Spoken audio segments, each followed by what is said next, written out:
Meus amigos e meus irmãos, muito bom dia. Que a paz de Jesus possa encher o nosso dia de hoje.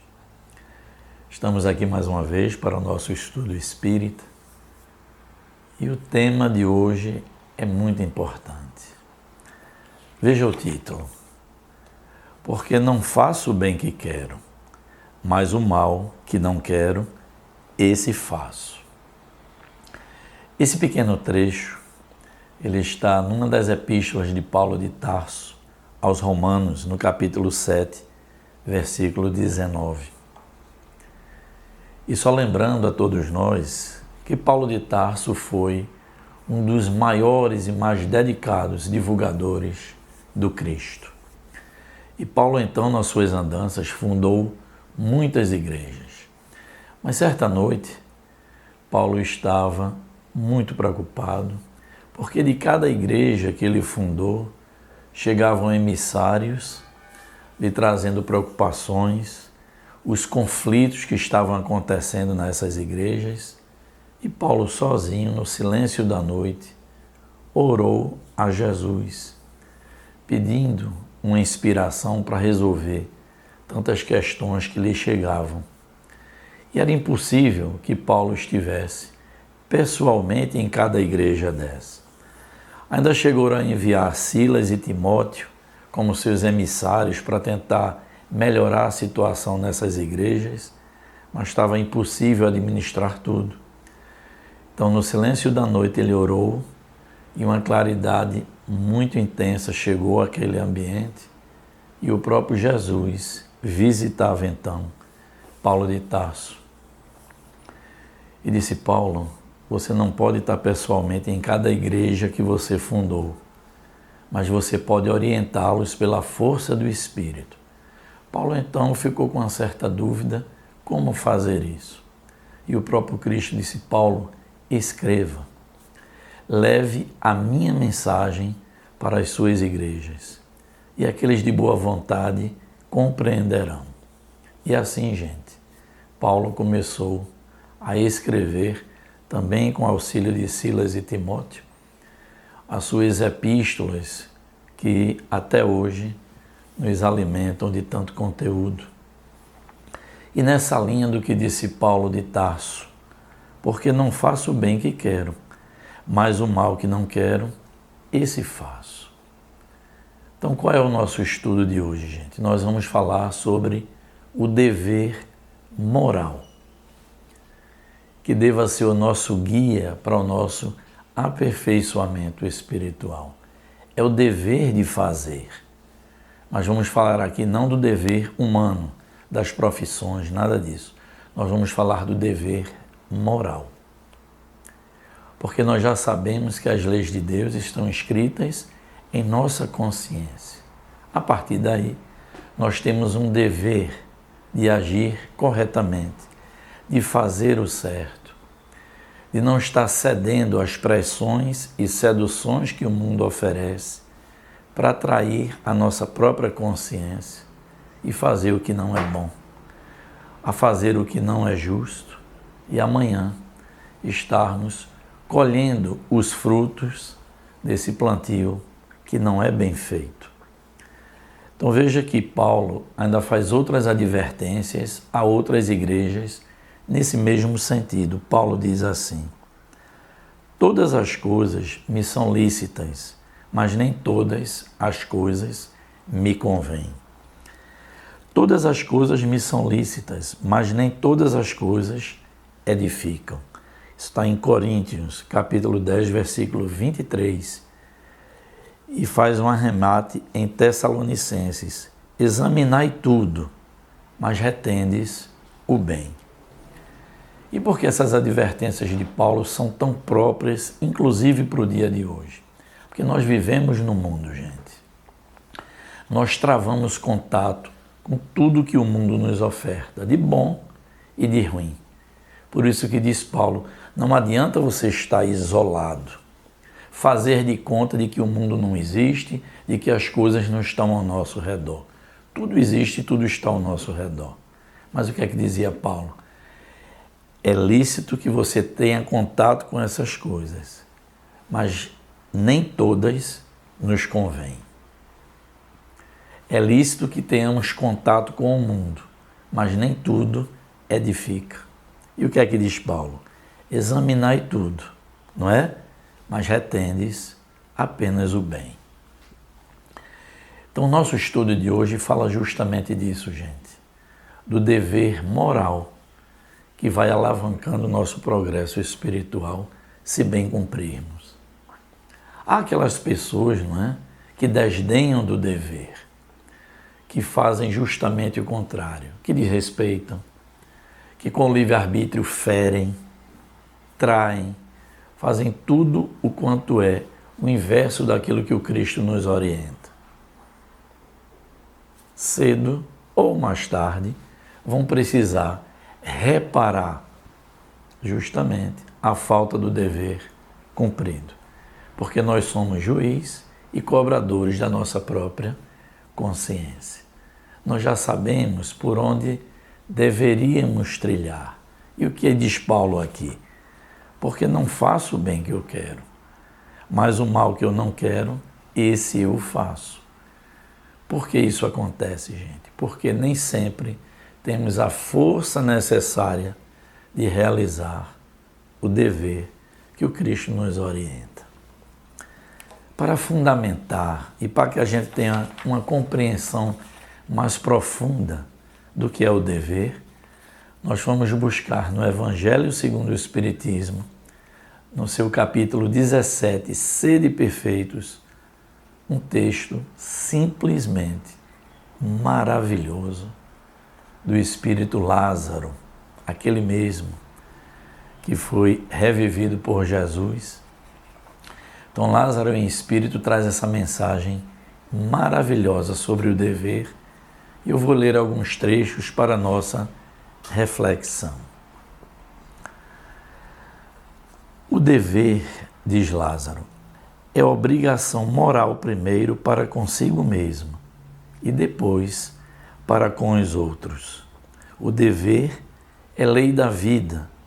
Encontramo-lo nos mínimos detalhes, como nos atos mais elevados. Então, nosso dever moral, gente, ele se inicia nas mínimas coisas do nosso dia a dia, até que tenhamos a força moral de cumprir o nosso dever nos atos mais elevados.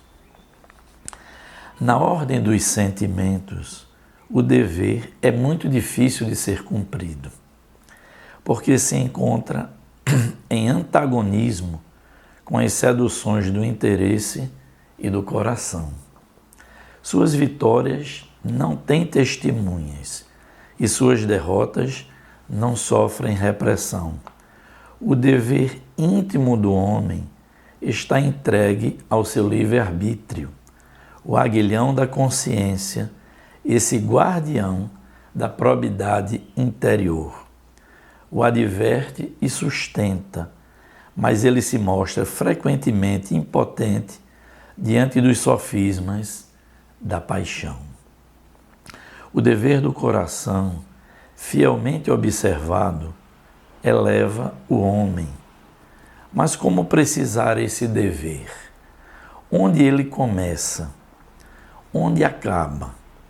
O dever começa precisamente no ponto em que ameaçais a felicidade ou a tranquilidade do vosso próximo e termina no limite que não desejarias ver transposto em relação a vós mesmos.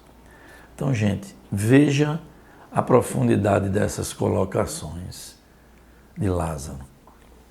O dever é o grande aguilhão da consciência, da nossa probidade interior.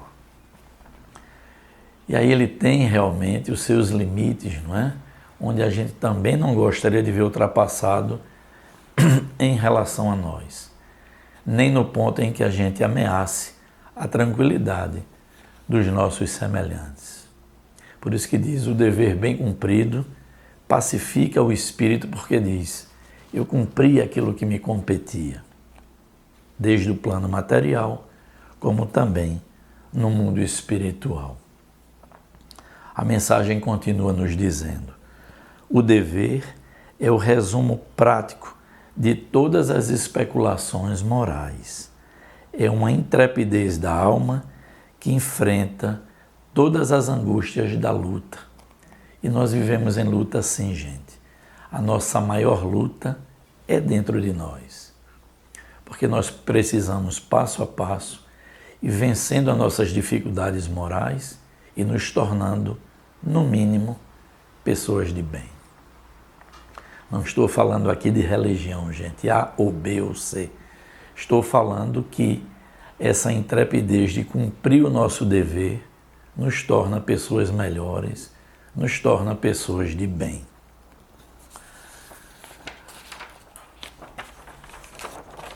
Veja uma colocação de Emmanuel da fala de Tiago.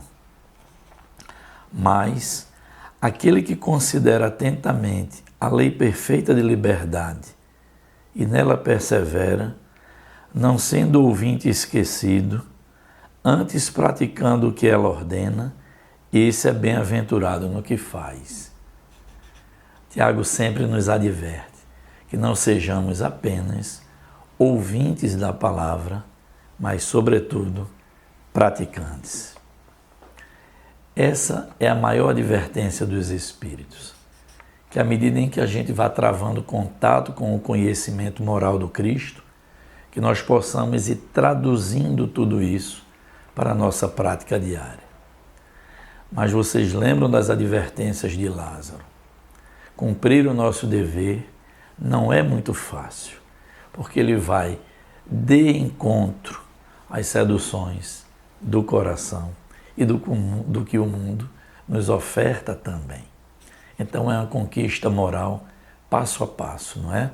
E aos poucos nós vamos entrando no caminho do cumprimento real do nosso dever moral para conosco e para com os nossos semelhantes.